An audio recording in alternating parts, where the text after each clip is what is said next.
10 finger channel में आपका स्वागत है। आज हम कक्षा 8 की गणित का प्रश्नावली 8.2 का प्रश्न क्रमांक 4 हल करेंगे। पुरानी बुक में यही प्रश्न 9.2 में दिया है। तो शुरू करते हैं। ऐसे घन आकार बक्सों का आयतन ज्ञात कीजिए जिनकी लंबाई, चौड़ाई और ऊंचाई क्रम से निम्नलिखित है। तो घन का आयतन क्या होता है? घन का आयतन होता है लंबाई गुणा चौड़ाई गुणा ऊंचाई। और घन के आयतन को इंग्लिश में बोलते हैं वॉल्यूम, तो इसको भी से शो करते हैं।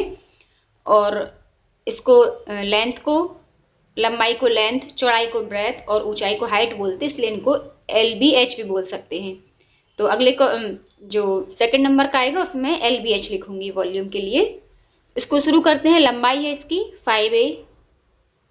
अब हमें कैसे पता लंबाई 5A है? क्योंकि उन्होंने बोला है कि जिनकी लंबाई, चौड़ाई और ऊंचाई क्रमशः, क्रमशः का अर्थ होता है कि जो फर्स्ट नंबर पे दिया है वो लंबाई है, जो सेकंड नंबर पे दिया है वो चौड़ाई है और जो थर्ड नंबर पे दिया है वो ऊंचाई है। तो लंबाई है 5A, चौड़ाई है 3A² और ऊंचाई है 7A⁴। अब इनका हम गुणा कर देंगे तो ये तो हो जाएगा 5 गुणा 3 गुणा 7। पहले जो अचर पद हैं उनको ले लेंगे और फिर उसके बाद बचेंगे चर पद। चर पद अर्थात ABC या XYZ।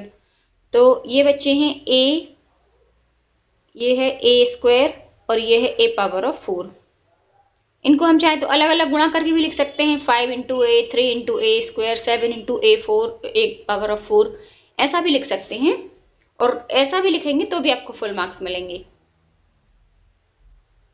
ये हो जाएगा 5 × 3 = 15, 15 × 7 = 105 गुणा A के ऊपर ये देखिए, यहाँ 1 की घात है, यहाँ 2 की घात है और यहाँ 4 की घात है। तो इन तीनों को जोड़ देंगे तो ये हो जाएगा 105 और A⁴ 4 2 6 और 1 7। तो ये हो जाएगा इसका आंसर।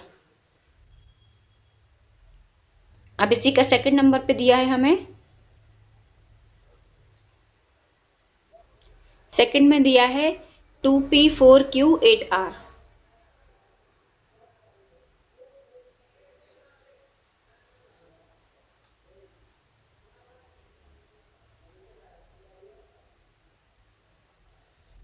तो वॉल्यूम V बराबर होता है L × B × H। तो अब इसमें हम मान रख देंगे। ये हो जाएगा 2P, B है 4Q और H है 8R।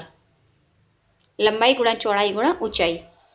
तो ये हो जाएगी 4 दूनी 8, 8 अठैयाँ 64। इसको डायरेक्ट भी लिख सकते हैं और चाहे तो एक स्टेप और बढ़ा सकते हैं, 2 × 4 × 8। आपको उसके नंबर नहीं कटेंगे, स्टेप कम लिखने के पूरे नंबर मिलेंगे। और ये हो जाएगा P × Q × R। तो ये हो जाएगा PQR। अब इसको हम और अच्छे से लिख देंगे 64 PQR। ये हो जाएगा हमारा आंसर। थर्ड नंबर पे दिया है XY 2x² y और 2xy²। अब जो घन का आयतन या बक्से का आयतन, इसका सूत्र होता है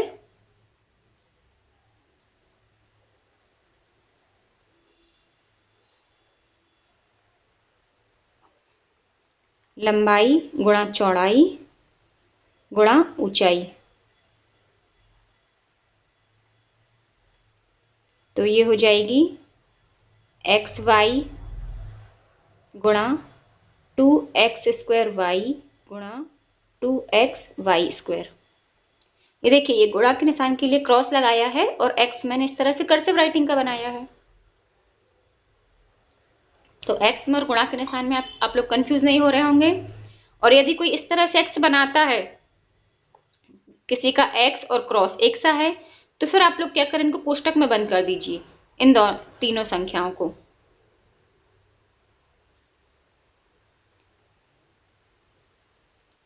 तो ये x सबसे पहले तो जो संख्याएं हैं उनको ले लेंगे, 2 × 2, तो ये हो जाएगा 4। फिर x को लेंगे अकेले, तो x कितने बार है, 1 की घात, यहाँ 2 की घात और यहाँ भी 1 की घात। तो x के ऊपर हो जाएगी 4 की घात और गुणा y के ऊपर यहाँ 1 की घात, 1 की घात 2 की घात और 2 और 2 4 की घात। तो यहाँ पर हमारा आंसर आ जाएगा 4x⁴ और y⁴। ये हो जाएगा हमारा आंसर। चौथे नंबर पर हमें दिया है A 2B और ये है 3c। तो बक्से का आयतन का हम सूत्र लिख लेंगे। ये होता है लंबाई गुणा चौड़ाई गुणा ऊंचाई।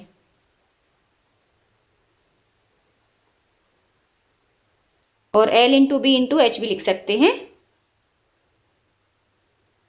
ये हो जाएगा A गुणा 2b गुणा 3c। तो यहाँ पर आ जाएगा हमारा 2 3 6, पहले संख्याओं का गुणा कर लिया, फिर आ जाएगा ABC। कुछ और नहीं है इसके साथ में, A भी अकेला है, B अकेला है और C भी अकेला है, इसलिए ABC हो जाएगा 6ABC। ये हो जाएगा इसका आंसर। आप इस क्वेश्चन को 2 या 3 स्टेप में भी करेंगे तो भी आपको फुल मार्क्स मिलेंगे, और यदि थोड़ा सा और बढ़ा के लिखेंगे, यहाँ भी बीच में गुणा का निशान लगाएं, इस तरह से लिखें तो भी पूरे नंबर मिलेंगे। तो उम्मीद करती हूँ प्रश्न क्रमांक 4 आपको समझ में आ गया होगा। कहीं कोई प्रॉब्लम हो आप मुझे कमेंट्स में पूछ सकते हैं। प्रश्न क्रमांक 5 के लिए मिलते हैं नेक्स्ट वीडियो में, तब तक के लिए पढ़ते रहिए, मस्त रहिए।